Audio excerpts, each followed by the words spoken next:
Hello and welcome everyone to the virtual webinar Winning in the New Normal by Indian retailer and Alavi.ai. Today's discussion will revolve around successful post-lockdown strategies for brands and retailers. My name is Preetima Bhardwaj, Project Head Webinars at indianretailer.com and the organizer for the session today. The agenda to be discussed during the session is how brands and retailers are engaging with the most profitable audiences in the new normal post-lockdown period, how businesses are implementing a digital-first strategy, how small businesses like fashion brands, restaurants are innovating and retaining customers. This discussion will go on for 30 minutes. This will be followed by a Q&A session for the next 20 minutes. If you have any questions during the course of the discussion, you can post them through the Q&A option at the bottom of your screen. We will take up questions post the panel discussion. Please participate in poll during the webinar. We would also like to request the attendees to keep the questions within the scope of the discussion here today. I would now like to pass the stage to Anishka, Head of Marketing Alavi.ai for opening remarks. Over to you, Anisha. Thank you, Preetima. Hi, everybody. As Preetima mentioned, I'm Anishka, and I'm the Head of Marketing at Alavi. On behalf of the organizers of today's event, thank you for joining us. Before we begin, I'd like to acknowledge the phenomenal energy and effort of Alavi's partner in this endeavor, Indian retailer. Thank you, Alit, Preetima, and the team for helping us organize this very timely webinar. And I say very timely because today, due to the lockdowns brought on by COVID-19, businesses around the world are scrambling to stabilize their supply chains, reestablish delivery networks, keep employees motivated, reopen stores, and most importantly, maintain customer engagement. Fortunately, out of this whirlwind of chaos, retailers have built creative new customer engagement models for the new normal. China in particular has seen the development of models that have not only been successful during lockdown, but have also been successful post-lockdown and are likely to be long-lasting trends in the online retail space. It is therefore imperative that we take a deeper look at what these new customer engagement models are, as they could potentially be successful even in other parts of the world, especially in India and the wider APAC region. I'm sure our guest presenter, Xia, will give us a lot to think about and help us ensure that agile and resilient thinking is cultivated and acted upon in our own retail spaces and others globally. However, before I formally introduce Xia to you, I'd like to give you some background on the company I represent and why we think this webinar is important. Alavi is an online digital marketing application which is designed to make technology like artificial intelligence and data science easy to use and accessible to even small to medium businesses in the online retail space. And one of the reasons our customers love Alavi, especially during this difficult time, is because Alavi helps companies identify audiences who are not only interested in their product categories, but are interested in buying those products from their brand. And with that kind of precision targeting, many online companies are doing more with reduced or significantly slashed marketing budgets, and their ads are reaching the right audiences. Given that many of our customers are interested in better understanding how other retail brands in this space have innovated during this time, we work together with Xia, an Indian retailer, to make this webinar a reality and bring relevant examples to them and others. And if you would like to hear more about Alavi, please do visit our website, which is alavi.ai. It now gives me great pleasure to introduce our guest presenter and speaker, Xia Feng from the How Consulting. Xia was previously a senior executive in the fashion and retail industry and now advises and helps US and European companies succeed in China. In particular, her work with VF Corporation resulted in significant growth for the North Face, Vans, Timberland, Lee and Kipling in both China and the rest of the world. Today, Xia is a highly sought after and trusted voice for C-suite executives on a broad set of China-related topics. She's also a regular speaker at global conferences and dialogues, including those held by prestigious institutions like the Wharton School at the University of Pennsylvania and by the Swiss E-Commerce and Digital Association. In 2018, Xia founded the How Consulting, which helps companies navigate the complexities and opportunities in China's vast and innovative consumer market. Xia currently resides in New York. And we are so happy that she's able to join us despite the time difference. So without further delay, let me now hand the floor over to Xia and what is sure to be a very insightful presentation. Thank you. Thank you, Anshika, and thank you for having me here. Good evening, everyone, and it's very early in New York here, so I hope everyone have had a good day and are ready to have a interesting conversation together. So let me see. I need to share my screen. I cannot share my screen here, ladies, and you'll need to give me back the host status so I can share my screen.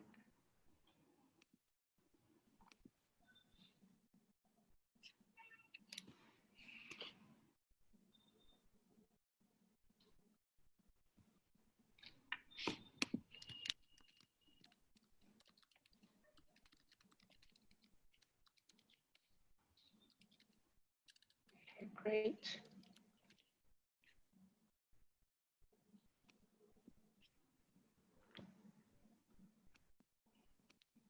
Okay, excellent. Technology works always at the end. Okay, so I think now probably I don't need to give too many background about COVID-19. I think we all went through some very difficult time, no matter where we are in the world. Before I provide examples of how the Chinese retailers, big and small, coped with COVID-19 during the quarantine and after quarantine.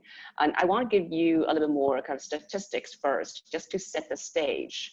And a lot what I'm going to share today in are the tactics we see the retailers in both online and offline, they used during quarantine and even the post-quarantine and now during the post-lockdown period.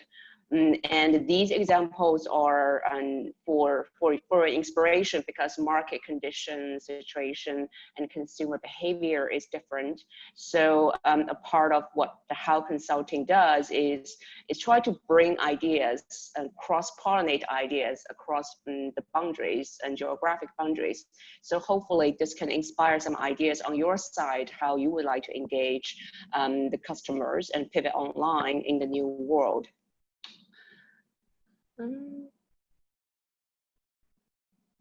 Okay, so in Q1, because the China went into shutdown in ground zero in Wuhan and outside Wuhan late January, and most businesses were shut down after January 23rd until probably early March. A lot of business start to reopen mid-March. So by end of March, businesses, most of them, office or restaurants, they were open. So when you look at Q1 data, that was the worst quarter for China's economy ever since 1976. Well, 1976, it was the year Chairman Mao died and the Cultural Revolution officially ended. So it was absolutely the darkest moment last quarter when it comes to China's economy. GDP plummeted by 6.8%. Export, which was the growth engine for China, declined 13%. Fixed asset investment dropped 16%, and retail sales had a free fall of 19%. Now, just, you may say, well, this is, not a big deal. It's still kind of in the teens, but think about China's economy, retail, GDP was used to numbers like +6, +10, +20. So this is like putting perspective the negative 19% drop for retail. Compared to a year ago, Q1 2019, retail sales were up 8%. So we are looking at here a disruptive swing close to almost 30% if you compare it to a run rate. So against the backdrop, such a dark backdrop, always there was a silver lining. Of course, it was online, it was e-commerce. e-commerce did grow at expense of brick and mortar during that period. While total retail dropped 19%, e-commerce actually grew 6%. But at the same time, department store was down 35%, specialties was down 25%, and supermarket was slightly up by 8%. And this trend would continue. I looked at April data. E-commerce was actually up almost 16-17% versus a year ago. The share of e-commerce in the total retail, as you can see on this slide, jumped from 18% a year ago to 24% in the past quarter. Now, consider China's e-commerce market was already the biggest in the world. It generated $2 trillion in 2019. So a 6% quarterly growth was not a trivial increase by any means. So what was behind the 6% was millions of businesses, big or small. They prepared, or some prepared, some are not prepared at all, jumped online, pivoted online as quickly as possible, right after quarantine started, and until now, they are still doing it. So what I want to share with you is what are the examples and the trends are behind this significant increase in e-commerce, and very likely, these are going to continue. A big trend you'll hear, and where you're going to hear a lot from my presentation in the next 30 minutes, is live streaming. Live streaming in China was actually already a pretty a big phenomenon before COVID-19. And what it is just like, this is a very famous person in China. His nickname is the Lipstick Brother. He used to be a beauty brand sales associate in department store, I think for L'Oreal, and he was selling lipsticks in a brick and mortar environment. And a couple of years ago, he figured he could sell lipsticks online by doing live streaming. So think about live streaming. It's kind of like in the US, we have home shopping. So you have one person looking at a camera, in this case, it's a mobile phone, and usually they try on new product, and a very curated product. They usually pick maybe sometimes only 2 or 3 products, sometimes maybe a collection of new lipsticks they just launched. And they do this through like Taobao, which is Alibaba's B2C platform. They do it through WeChat, TikTok, Highway, and a lot of these platforms have e-commerce embedded right away. So these live streaming sessions in the past was hosted by those influencers like them. But what we saw during COVID-19, and now, not only the influencers who are doing these live streaming, so everyone in the business, from a CEO of the company to a restaurant chef, is doing live streaming like such. So it's very interesting phenomenon, and what we are seeing now is people are using this kind of techniques, are engaging the customers in a very with different strategic intent. Live streaming is they use some business use live stream and try to bring experience, a physical experience, and in the cloud online.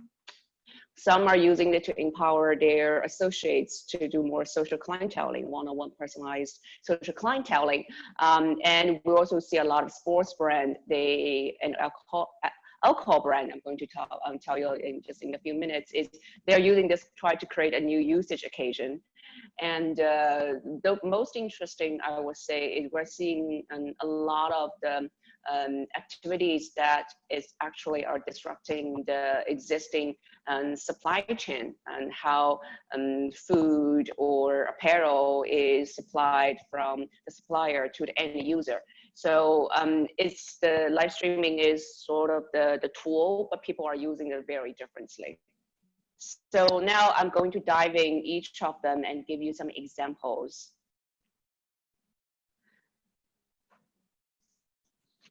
So bring experience in the cloud for the first theme.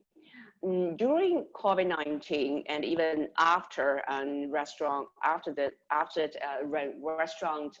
could open their doors to consumers, a lot of restaurants found right away that even they open the doors, the consumers may not feel comfortable to come in right away. So and almost all of them they offer pickup and delivery, takeout, but that was not enough for them to survive.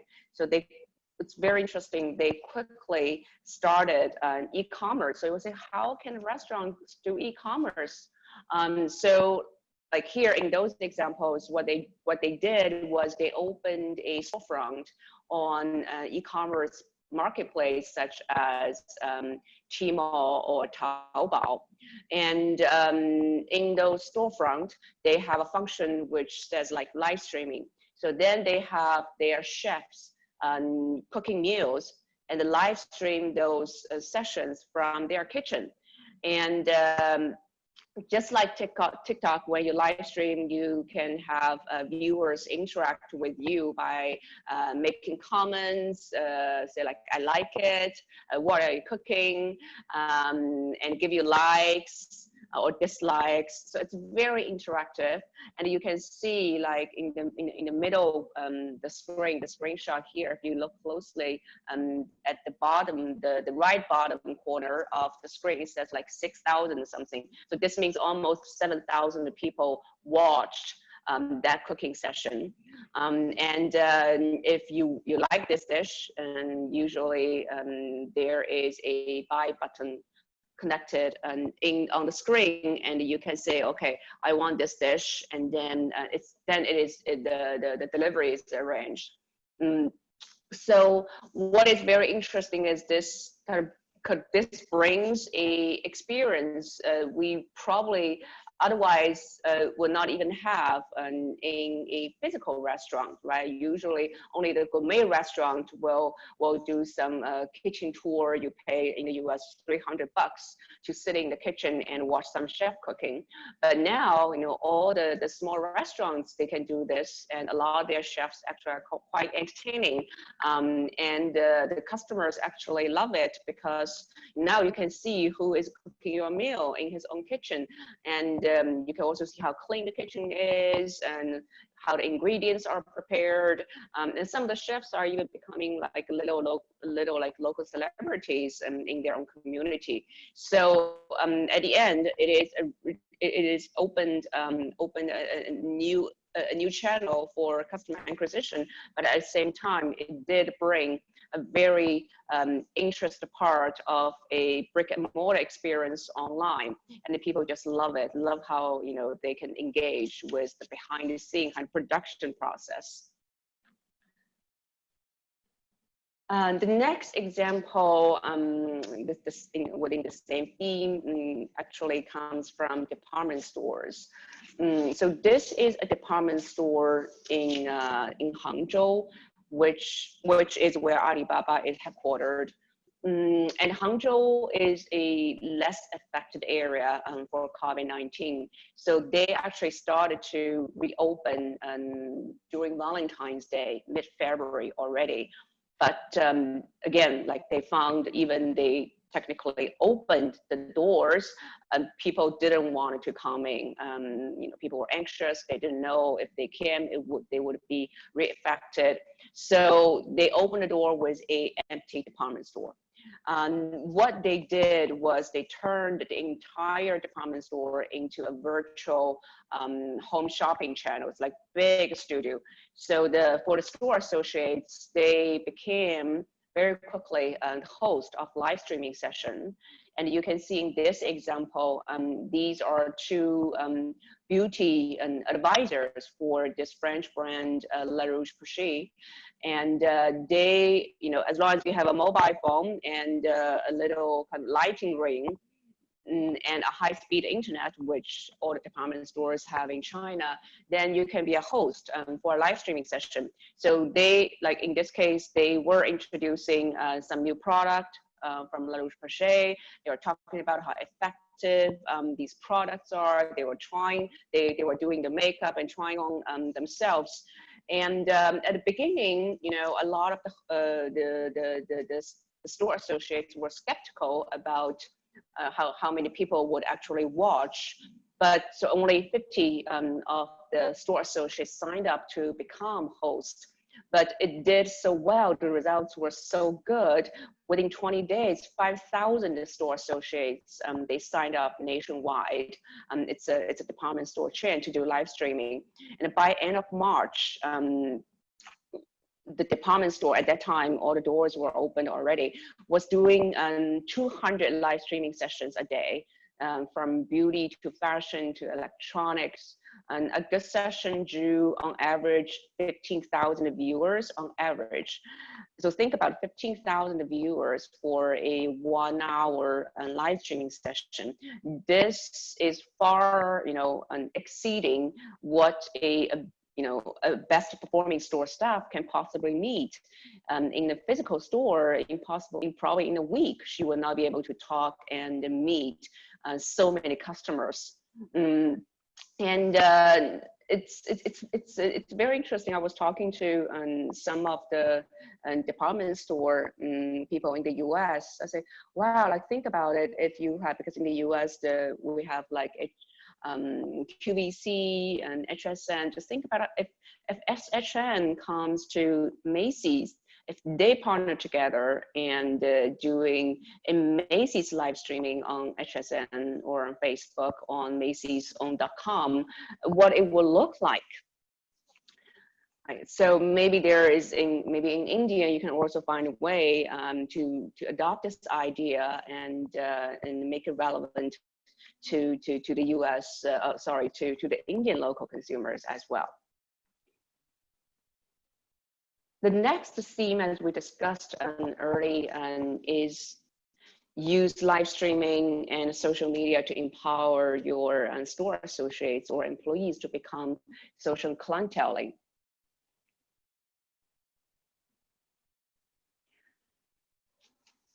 So in China, a lot of the fashion brands, here's an example from fashion brands, a lot of the fashion brands, they operate what we call like mono brand stores. And usually it's not as big as department stores, probably 70 to 100 square meters. And they have hundreds of thousands of them, and some operated by the brand, some operated by their own. So for these stores, they were all shut down during the quarantine, and after that, when they reopened again, consumers were not coming right away.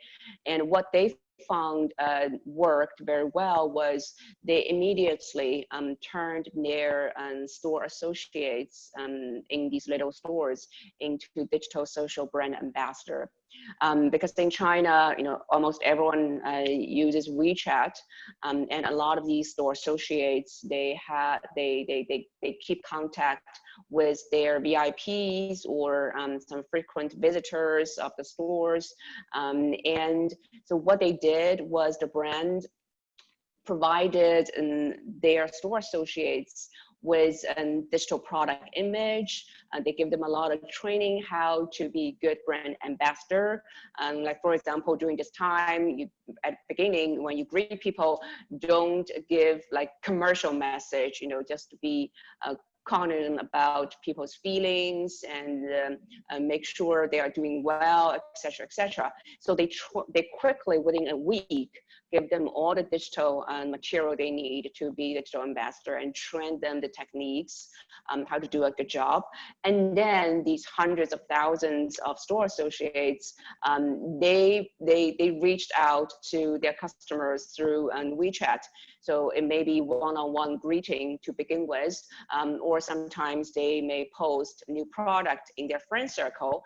And then what was interesting was that it woke up, actually some of the new product release woke up some lapsed customers, because those people were in their friend circle, but they probably didn't come to the store for a while, and all of a sudden they saw, from this brand I used to buy, there's a new product release. So they the customer reached out to the store associate online themselves And some of the store associates, they went even one step further, like on the screen here, they did their own live streaming session. So they, when the store is reopened,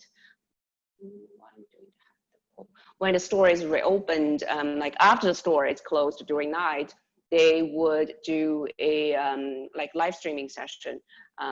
So they'll do the try on, they explain the features, the details, they tell you on the screen, you know, how tall they are, you know, how much they weigh. So the viewers who are seeing the session have an idea what that garment may look like on their own body.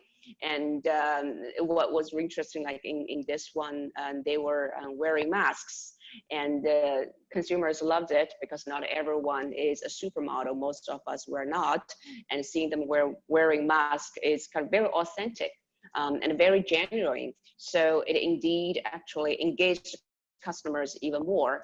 And a lot of times they would help customers to place orders through WeChat. They'll help with customer service. So this way, this almost becomes like a one-on-one personalized and clienteling with their customers.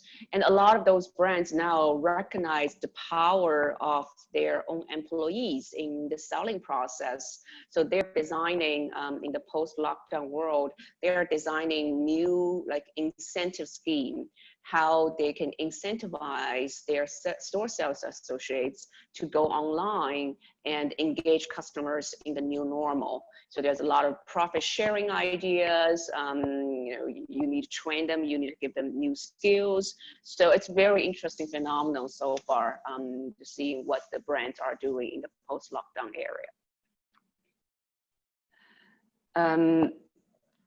Here is also, it's very interesting. So this is from car brands, like automobile brands. So a lot of the car dealers, like, so here is a local automaker, Dongfeng, and they are actually headquartered in Wuhan, where is the ground zero of the pandemic. So Dongfeng is a leader in the digital showrooming. They have 95 dealers in their sales network. They opened live streaming channels during and after the lockdown.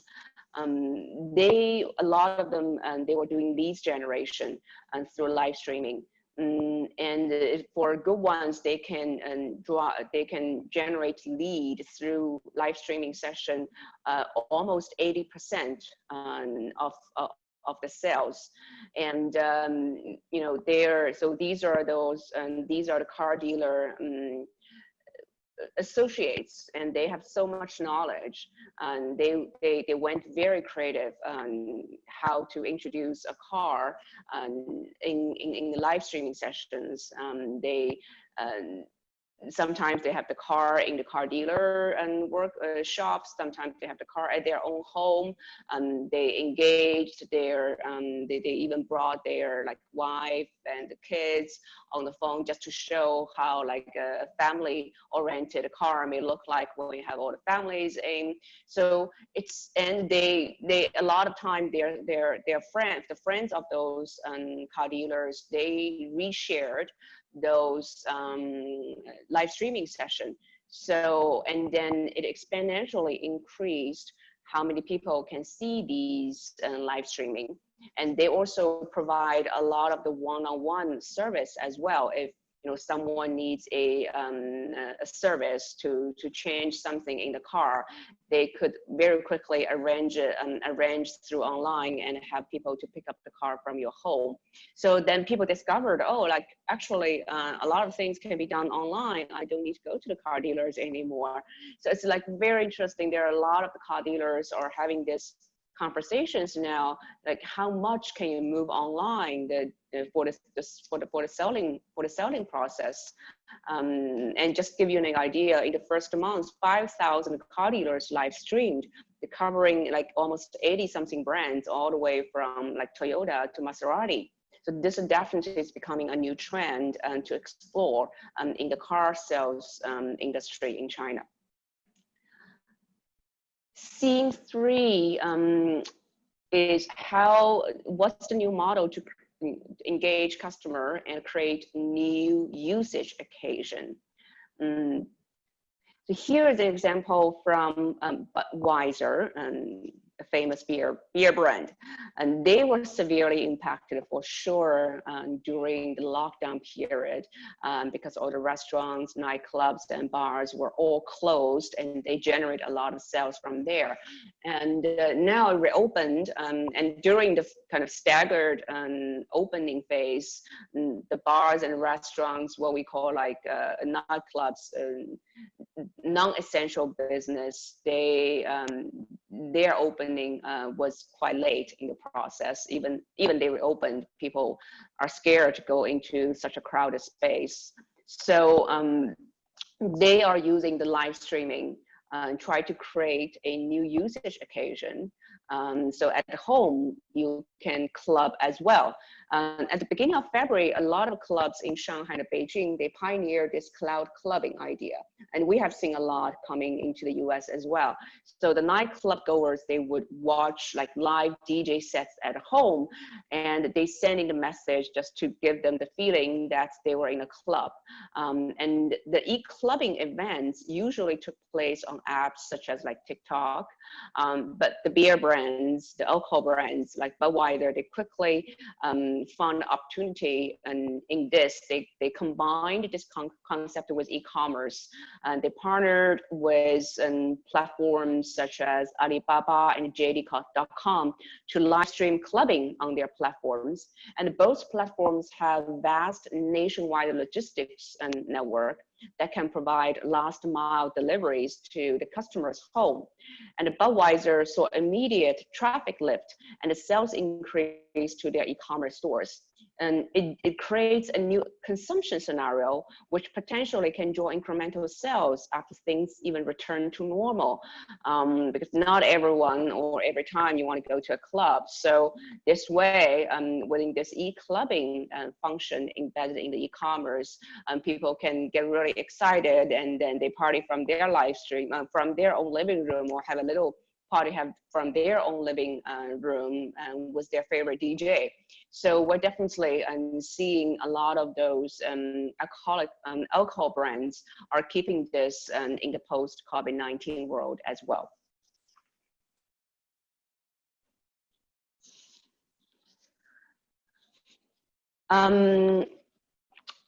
Nike did extremely good job during this period in China. They use live stream to put the gym in the living room for everyone. And because a lot of exercise routine was disrupted by the COVID-19, and then also even after this, a lot of gyms they opened, but people had to wear a mask. It was not very comfortable. So what they did was first they start to share like normal people's frustration and their lives in their own app. So in the first screen you see, and this is a couple who were separated by COVID-19 into different cities, but they were both running marathon. So they were both doing trainings for marathon. So what they were doing was they used like FaceTime or video calls to keep each other work out at home during the lockdown. So you see like this, the girlfriend was calling and counting for the push-up for the boyfriend, and they did a lot of the stories like this, and say, hey, don't quit, just do it. And so it really kind of energized their fan base. And the middle screen was a sort of like a trainer, and every week, and I think during nighttime, and Nike kind of scheduled live streaming workout session for all of their followers. And also they give a lot of advice in terms of how do you eat? What kind of nutrition do you have? And do you need to get while you are not very active, but still need to keep it going and be ready when marathon comes. So they give a lot of the nutrition guide, cooking guide, and you can also schedule a lot of the one-on-one sessions and training sessions, virtual training sessions using Nike's app. And so those what they did very interesting was they tried to do the live stream, tried to reach out their customers using all kinds of online channels as they can find, from TikTok to Kaiwai to Tmall to WeChat to their own Nike.com Nike app. So this way they are vastly opening up potential channels to reach consumers, but at the same time, because they are giving so many different advice and doing so many live streaming sessions, why people cannot go out running or they are afraid of go out running, they can still do exercise at home. So it definitely create a lot of new occasions, usage occasion for the product as well. And Nike's Q1 sales in China was phenomenal. They see their online user activities and soared almost like 80%, and they had a phenomenal run on their e-commerce growth as well. And during the lockdown, a lot of people are actually are keeping those habits and doing exercise at home when it's raining or something they cannot get. If they cannot get out in the gym today, so they can still do it at home. So definitely we're seeing this is kind of a changing consumer behavior in China.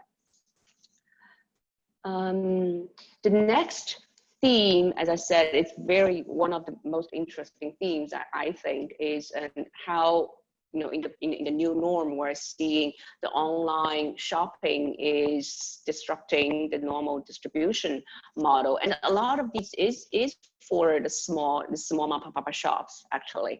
As you can see here, here is a young lady. She is doing a broadcast live streaming from her like store, maybe at her home.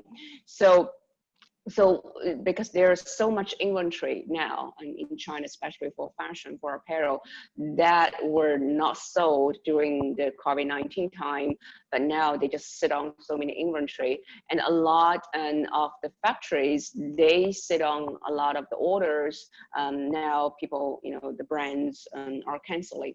So what they are doing, a lot of factories, they have their employees actually doing those direct selling sessions online. And this way, they don't need to sell these to like a wholesaler or a brand. And they go directly to the end users as long as you have a mobile phone and you open a little store on Tmall. Of course, you need, the trick thing here is now so many people are doing this, you really need to find an angle that you stand out from this crowd. But what is more very interesting here is, like, remember at the beginning of that, I was telling you, you have those like influencers, what we call key opinion leaders, like the lipstick brother was doing those live streaming sessions. You had to pay them a lot of money for each session, and this lowered the profitability for the brands. But now a lot of companies, they'll say, okay, I know it's expensive, I want to do it on my own, I want to let my employees do it. A lot of the employees are very interesting. So this way, they don't need to pay such a hefty fee. At the same time, they do some profit sharing with their employees. But this way, they are cutting all the middlemen from the maker of the product to the user of the product. So we're looking at, oh, that's very interesting. Is this direct selling model can make the profitability better for both sides? One have for the consumers, you can also benefit the lower price, but for the manufacturers, you can protect your margin as well. And even the farmers are do it. I found it very interesting. Like in the US, it's very kind of fancy idea. Every time we say farm to table, and it usually signifies something like organic and fresh produce. You go to the restaurant, they have relationship with the farms, or they have their own farm, and you get a lot of fresh produce. But in China, it is taking a very different notion today. And during COVID-19, the food supply chain kind of completely broke down. On the commercial side, because all the restaurants were shut down, a lot of those farmers, the food producers, they couldn't sell enough to the restaurants, to the commercial side of the business. But because all of us, we were at home, and we needed more food than before COVID-19 period. But grocery stores, they quickly ran out of stock, ran out of supply. But the food supply chain was so complicated. There were a lot of middlemen in between. So even the food producers had so many inventory produced sitting at the origin of the production, they couldn't get it into the consumer's hands quickly enough. And a lot of those farmers, I admire them, they tested new ways. And they saw this live streaming and phenomenon. They said, okay, why don't us do similar things on our own? So in other words, it's almost the farmer's version of direct to consumer. So here is an example from a very famous apple growing region in China.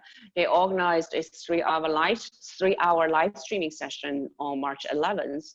And the city's mayor, he became the host for the session.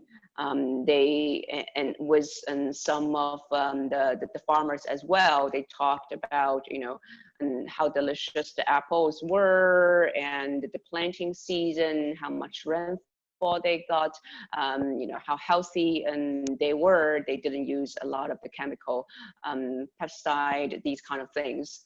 And in the 3-hour live streaming session on that day, they had 6 million people actually watched and shared the session, and 20,000 orders were placed, and $160,000 sales were made for a 3-hour session. And the $160,000 was not a trivial sales figure for the farmers and for 3 hours. And also, they're cutting out all the middlemen. And this worked so well. On April 7th, Alibaba actually announced a new initiative to help the agriculture sector to prosper through digitization, and Alibaba committed to create 1,000 Alibaba digitized agriculture centers across China. So because Alibaba has the digital power, and also their logistics fulfillment network is super powerful. So with Alibaba's backing, the old food supply model will be disrupted very, very quickly, especially on the commercial side. So that is something that is very interesting to watch coming out of in this new norm coming out of the COVID-19. And I see a lot of the new digital acceleration is pushing from the B2C side all the way to the B2B side, and challenge the process, revolutionize the old process. So that is something I think is a new phenomenon coming out of this.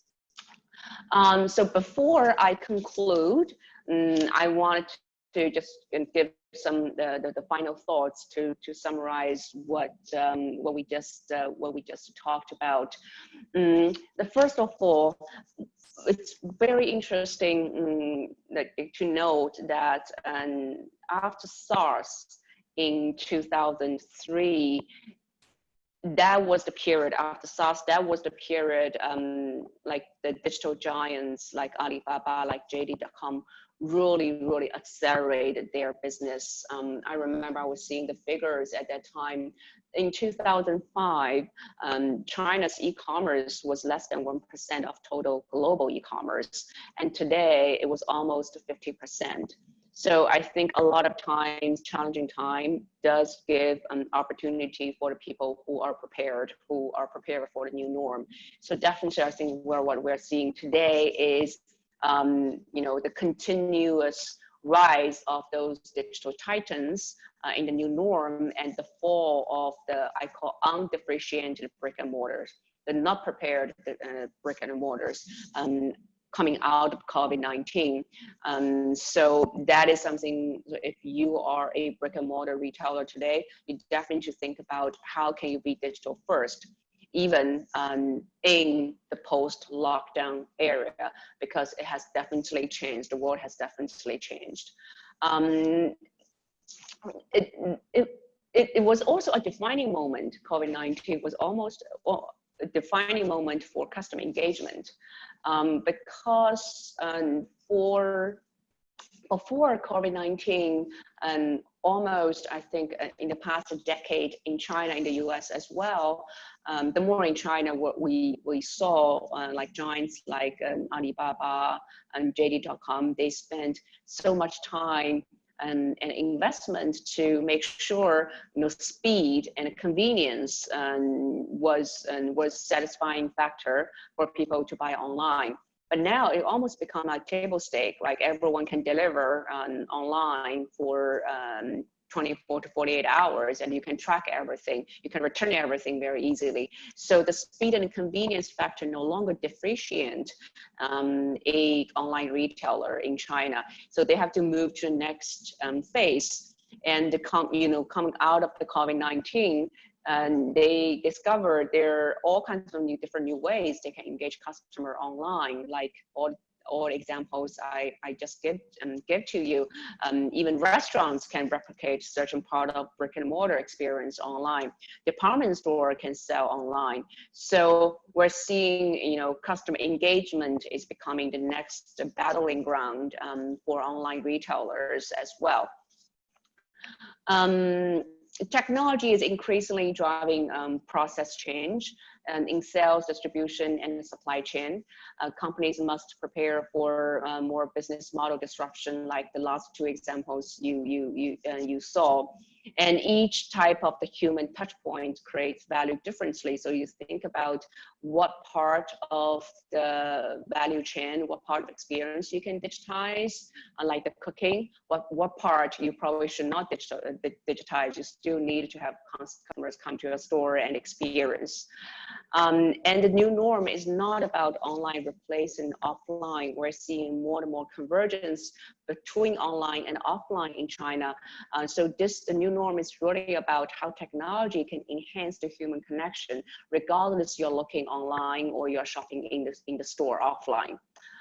So this concludes my presentation today. I know I probably a little bit go a little bit longer than expected, and we have 10 minutes. So let's go into the Q&A right away.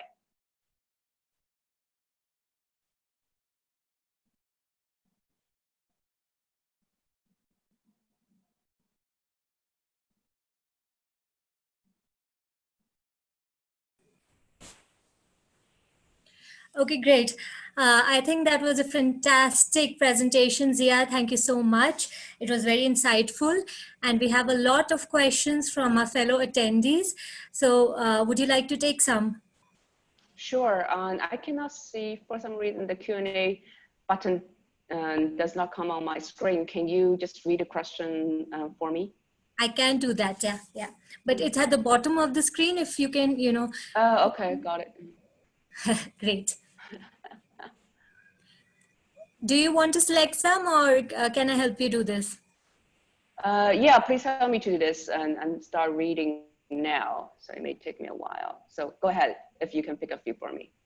Sure, absolutely. And we are going to give audio to our audience as well. So the first question, can we give the audio to Delendra, please? Delendra, please unmute yourself.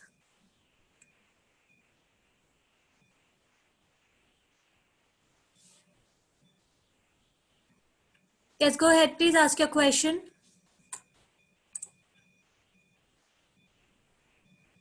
You'll have to unmute yourself. Okay, that's fine. I'm going to ask his question. His question is, are these strategies applicable to jewelry stores as well? Do we have any example how jewelry stores can engage with their customers during this time, especially when the customers prefer to try on the items and need the touch and feel before they make a purchase? Like jewelry stores. Yes. Like, okay, yeah, there are a lot of jewelry brands. They are doing this as well because the first, it is very applicable for them. They can show the jewelries online. Of course, if it's like big purchase, big item, if it's very high purchase price, people may want to see. So what we saw in China was they start to make appointments. So when they see something interesting online, they wanted to actually see in the store again. During the lockdown or during the post-lockdown period, they help their customer to make appointments in the store, and which actually make them feel really good because you feel like you're VIP. I'm coming, in the store and see something at a specific time. And the sales associate could be actually very well prepared as well. Sure. Zia, if I can request you to stop your screen share. Okay. And then we can see you better. Okay, got it. Fantastic. Great. Okay, great. Our next question is from Nriti. Nriti, can we give the audio to Nriti, please? Nriti.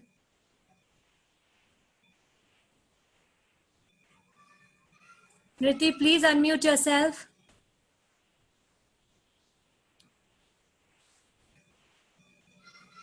Hello. Yes, go ahead. We can hear you.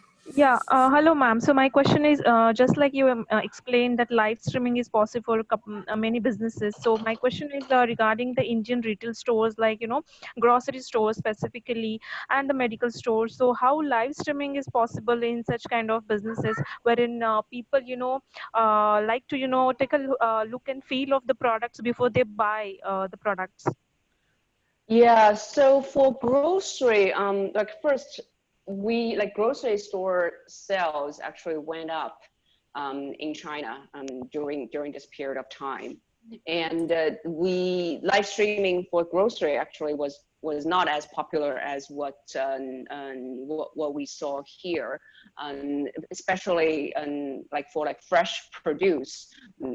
People don't need a lot of live streaming unless you're farmers, like what I showed for Apple, these kind of things. But what is really interesting is that what like Alibaba, they have a supermarket chain which is called Hema. This is Alibaba from online moving to offline. And so they look at the data. They have humongous data coming every day. They look at data. They say, actually, people buy grocery, at different times. They buy different things. So for fresh produce, and they definitely want to buy offline. And then, but in the morning when they are in the rush hour, they usually just wanted to pick up some breakfast. And then during afternoon, usually they want to go and pick up some like afternoon like cakes and teas. So when they look at data, they say, then why do we have a kind of supermarket and grocery store that have everything on the shelf at the same time? So they strategically put a lot of the fresh produce in the grocery in the places where people are on their way home, going back to home. And then they have these little stores scattered along the metro line in the morning, so people can pick up breakfast. Like they have a little bakery there, little tea, and then they only have 1 or 2 store associates per point of sale. So and then during afternoon, they strategically put they're testing a lot of the new concept around the office area for afternoon. And then in those stores, they have more like the cakes, the teas that target the office workers during that time. So go back to your question. I think what people are realizing now is even the grocery for grocery shopping, people's behavior, people's needs are different, and they are using data try to discern, what is needed at what time, and they are planning their assortment very differently. Okay, the next one is from Ritu. Ritu, can you please switch on your audio?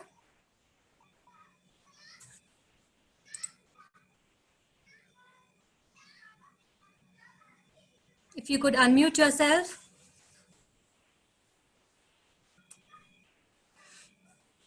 All right, her question is on restaurant. The question is, how can fine dine restaurants use this technology?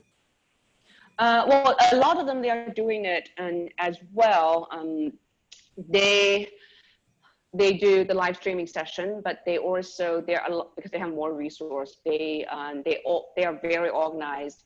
They have their celebrity chefs coming every other day. For example, they have sort of like chef schedule, and also they pre-pack sort of like pre-made food, and they give their sort of frequent diners, say, okay, the next week we have these online sessions, and then you can also order these food from us. We pre-pack for you, and then at home you only need to do a little bit like warm up, or a little bit like stir fry, and then you'll have the same food like you have in our restaurant. And they do a lot of cooking class as well. Okay, so the next one is from Mrinal Agarwal. Can we give the audio to Mrinal, please?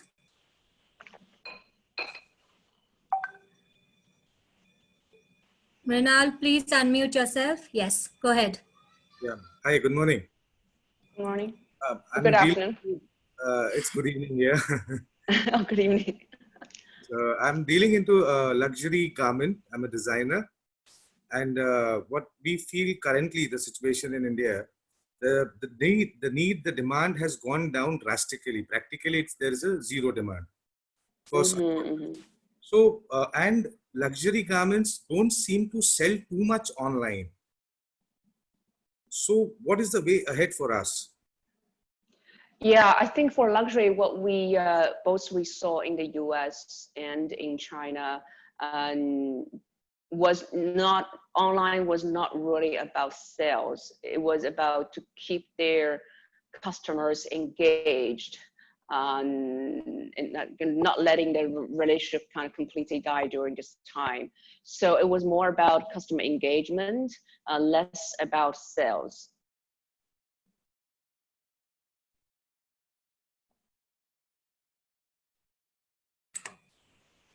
All right. The next one is from Muhammad. If we can give the audio to Muhammad, please. Yeah. Hi. Can you hear me? Hi. Yes. Yeah. So my question is, now we are talking about the retailers and etc. So besides retailers, do you have any insights on how medical suppliers, pharmacies, health product companies, like, how can the online customer engagement, so health products, like these companies adopt the online consumer engagement during the lockdown? So is like pharmacies? Yeah, medical supplies, pharmacies, and health product companies. Yeah, well, medical supply depends on what kind of medical supply. If it's very professional, they don't reach out to customers or consumers or patients directly. But like, because in China, the technology is quite advanced, a lot of pharmacies are using like e-health, so they can do like virtual, you can see a doctor virtually, you can consult a pharmacist, your neighborhood pharmacist, online, and there are a lot of apps kind of embedded in WeChat. And even like I don't know whether you guys know, like for the COVID-19, locally, every city, they have their own kind of coding system. So you have like red, yellow, red, green, yellow, red. And then if you have a green code, you can go to anywhere. If you're red, you're supposed to be at home because you were infected, you have not recovered. And then, the doctors, depending on your code, the doctors actually will check in. And then your local pharmacy store also knows kind of your status as well. So there's a lot of sort of like digital health monitoring and digital health consulting going on now. And then there's also like a lot of delivery platform. They were delivering like meals before, but now they can also go to the pharmacy and buy the medicine for you, and you just place order like what you're placing an order to a restaurant. So that definitely is a new trend in China.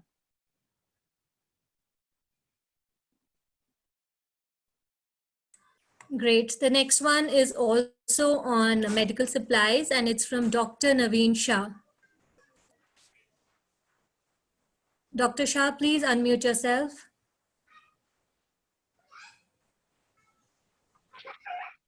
Hello. Yeah, can you hear me? Yeah. Yes. Yeah. Hi, Zia. Good evening. So again, my question is that how can we digitize on already an e-commerce platform where we are already selling medical supplies to our customers? So it's a B2C platform. How can we go further one step ahead and like it's a normal e-commerce sale and purchase, like you add to certain items to your cart and then you see the photographs, and then so how can we go into a next level where we can add value to our customers, like you talk about live streaming? So how can we can you throw a little light on it? So like what kind of medical supplies? So, like masks, like very complicated for people to understand? No, so it is a diagnostic lab supply. So whatever supplies you're using in a diagnostic lab, so it's all those kind of supplies I'm talking about. So it's a marketplace, but the regular purchase is like the customer comes onto the website, sees the photographs, sees the item, reads about it. But how can we actually go into the next step of actually? Okay. So your users are more like doctors or the lab? Yes, they are working in the labs. doctors. Okay, not the normal consumers. Okay, Yes, got it. Yeah, I think a lot is about and how can you. It's probably about education and after service. So what some actually I was hearing some of the examples and coming out of that industry and in China was. They were, because there's a lot of kind of leads generation, but also there's a lot of information that will happen between the sales process. So one thing they really start to think about sort of using the customer relation management tool for this industry. So they are building for each doctor, they try to reach out. They are also manage them as a customer, like customer loyalty. So they will start. So they are embedding those tools and try to record their needs, how they interact with them, and what kind of like training session they are giving. For example, like one medical and device company, they would segment those doctors they want to reach out into sort of like beginners or intermediary and advanced in terms of the knowledge they have about their product, and they give like online training course for the beginner kind of doctors, and then they have their sales associate and follow up after these sessions, and if they have any questions, they have online Q&A sessions, or they make sure their customer service can get back to them virtually immediately. So these are things I think some of those I would say more sort of B2B medical suppliers doing in China, but I'm sure they have probably more advanced things they are doing that I'm just not aware of. Great. And I think we are just going out of time. So we are going to take this last question. This one is from Mansoor Lari.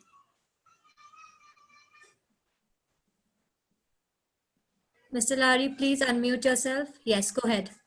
I wanted to know, can you throw some light on the cross-border e-commerce format of China and how from India we can benefit from this program? Yeah, cross-border, like selling to China from India, right? Or Indian to China to India? No, from India to China. Yeah. So on both Tmall has what they call Tmall Global. So you can set up a store on Tmall Global and fulfill and supply the product from India.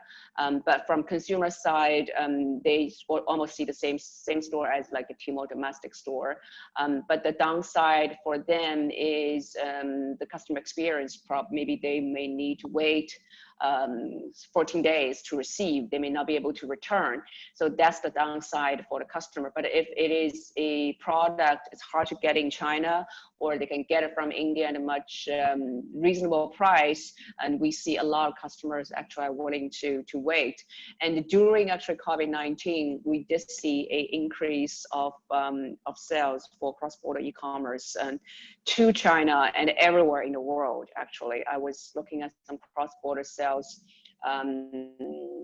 for the US retailers, and literally we saw like country after country. If one country went into lockdown, the sales, cross-border sales to that country spiked. There's no exception. You look at country by country, and it happened all the time. So to do that, to do the Tmall or other platforms marketplace, cross-border marketplace, you will probably need a local, what we call TP, trading partner, to help you to manage the store trading, and most important, to manage the customer service. Because for Tmall, they have a lot of the requirements. Like for example, customer service, you have to respond in almost 3 seconds. If you fail to do that, your store will get a very bad rating, and then after certain, after you drop below certain rating, you may even get delisted. So you definitely need a local TP to help you to do that.